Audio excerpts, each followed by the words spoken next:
Are you a successful hairstylist making a ton of money but still feel broke? We're going to go over 9 money habits that will keep you from feeling stuck and living client to client. Stay tuned to learn how you can do the same. But if you haven't subscribed yet, what are you doing? Hit the subscribe button and the bell to be notified every time we post a new video about hair and money, the two best things. I've been a hairstylist in the industry for years, and I've learned the hard way, unfortunately, about the money habits that can keep you feeling broke. Today, I want to share these lessons with you so you can avoid the same mistakes that I made and start to build a better financial future for you and your loved ones. Let's dive right in then. So in no particular order, here are 9 bad money habits that you must change if you want to get out of the rat race. Mistake number 1 is going to be paying yourself last. This is one of the biggest mistakes that we see people make, and one that we also made over and over as well. Let's break this down into how the wealthy people do it and the opposite.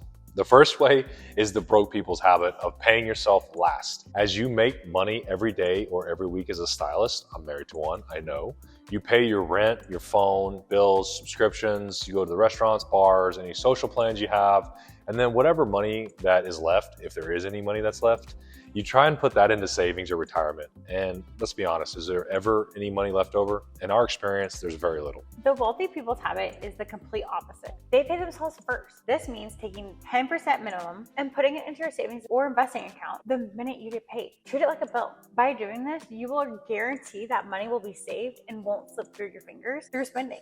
You will be shocked if you knew how much Brad and I put away each month because we make it a priority to do so. Every night I come home after being behind the chair, I transfer 10% right away. A lot of people probably think there's no way I can do this. I already live client to client or week to week and it's so tight already. But the surprising thing is it's psychological. When you take that 10% and automatically put it away, your mind will find ways to structure your spending and make your money last the entire month.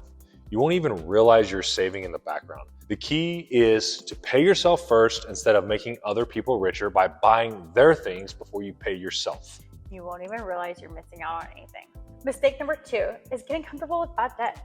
Debt these days seems to be the norm. People use debt to buy the smallest of things, presents, clothes, restaurants, bars, Grubhub, etc. We have a strict rule. Unless we can afford to pay for that thing outright in cash, we do not buy it with any form of debt. Remember, credit card companies want you to be bad with your finances because that's exactly how they make money. Yeah, I mean, it's crazy. Credit card companies, they lure customers, like enticing them with offers of points and rewards. And they're promoting this idea that you can earn free flights and cash back or other perks simply by using their card.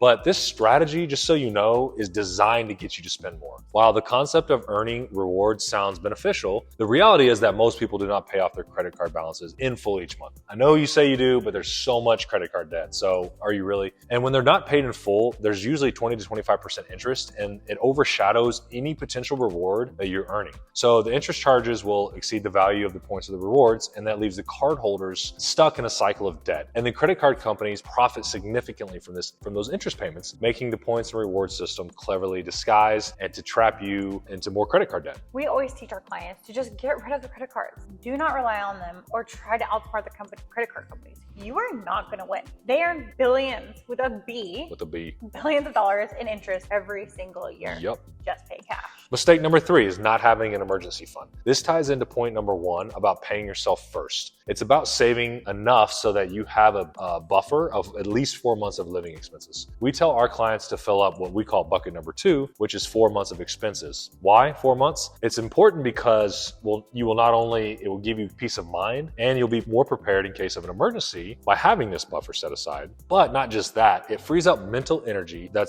gives you more room to care about the important things. To gather this 4-month buffer, start by paying yourself first, putting that 10% away. Once you have that stockpiled, you can start then using the additional money you save, build your investment fund, or look at other investments. Exactly. Mistake number 4, not knowing your income and expenses. Until you know your starting point, how do you know where you want to be? Have you heard of lifestyle inflation or lifestyle creep? This is when your spending rises as your income rises. The more money you make, the more money you spend, and it's a cycle. We see this every day. Yes, make more money, buy a bigger house, buy a nicer car, spend more, more, it's just normal, but it's a recipe for disaster. And you'll never, ever be financially free if you always spend just as much as you make. You want to be in control of your finances and map out where things are going. A budget tracker is essential. There's apps. There's no excuse. Include how much you're making, how much you're paying yourself first, that's 10%, your expenses, bills, mortgage, rent, spending, debt, repayments, and so on. Keep on track of that budget tracker at least once a week. We always tell our clients to pick one day per week and go through your spending. This is 20 minutes a week. We do it every single Sunday morning without fail. We go to our local favorite coffee shop and go through our spending plan and make it a date while we're drinking our latte. Yeah, and I love our Sunday dates. People who know exactly where they are financially, they know their assets, liabilities, and they have like a clear goal of where they want to go financially, they're more likely to build wealth compared to people who just fly blind and who fantasize about money but have no idea how to manage it. Mistake number 5. This is having expensive hobbies.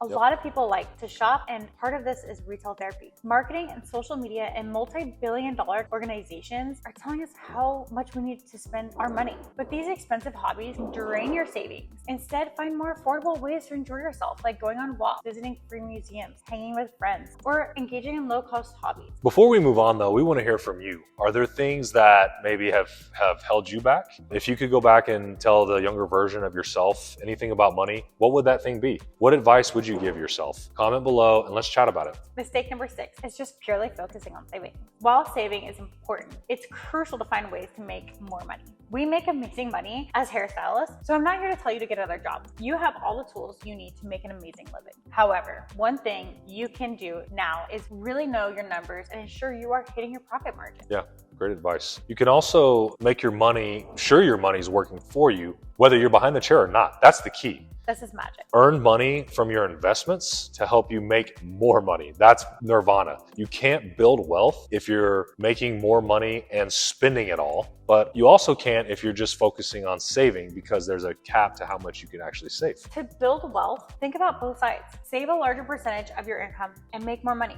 The saving side has a cap, but the making money side does not. Nope. Whether it's investing in the stock market, investing in real estate, investing in yourself to become the best hairstylist you can be, or figuring out other ways to make passive income, you need to break the bad money habit of thinking that saving money alone will massively increase your wealth, because it won't. Yeah. Mistake number 7 is paying too much in taxes. We all hate taxes. Taxes are going to be the single biggest expense in your life. While everyone must pay taxes, a lot of people pay without considering how to legally reduce their tax bill legally. The wealthy understand the tax rules and hire tax advisors and use CPAs that specializes in doing hairstylist taxes to help minimize their tax bills. One way to increase your wealth is through understanding tax rules in your favor. For example, investing through a SEP IRA, Roth 401k, Roth 401k, or Roth IRA, which shelters your dividends and profit from taxes, are operating under your business, that of an individual, you're solopreneur. Yeah, exactly. You must also make sure you're using all the deductions legally possible, which again is where a CPA can help you. Understanding tax rules and reducing your tax bill allows you to use the money to give back to the things that align with your values instead of letting someone else decide where that money should go. We all want to save money on taxes, right? Yep. Legally. Yep, exactly. So mistake number 8 is going to be waiting too long to invest. We hear it time and time again. Wish you would have started sooner. When you start start saving, you start getting that stockpile, start looking at investments so that money is working for you. You want to diversify your investments for all different types of situations and avoid leaving money in a bank account, because inflation means you're essentially losing money every year. Have a mix of safe investments and riskier investments that you're willing to lose. Start looking at different investment strategies once you're saved enough. Don't leave any additional money more than you need in your bank account. There are always reasons why you can't invest, but the longer you put off investing, the harder you'll have to work to achieve financial freedom. Exactly. Yeah. Mistake number 9, not planning ahead for your children's education expense. Student debt is out of control. It's insane, and it's only going to get worse. Many parents overlook the importance of planning for their children's education expenses. Whether you want to save for college or vocational school or hair school or whatever, it's crucial to start early. We tell our clients to start a 529 college savings plan or a custodial account, whichever, and start saving for their future. This will not only help the financial burden when the time comes, but it also teaches your children the value of what you're doing is saving and planning ahead. So start by contributing small amounts regularly, take advantage of any tax benefits that come with it, and just make sure you're giving your child a head start. We teach all these mistakes and how to avoid them in our community of like-minded stylists and beauty professionals. If you want to learn more, click the link below. Check out our website. But before you go, be sure to check out this video on our best investment and how to get ahead. And if you enjoyed this video, please like, comment, subscribe. Your support helps us create more valuable content for stylists like you. See you later.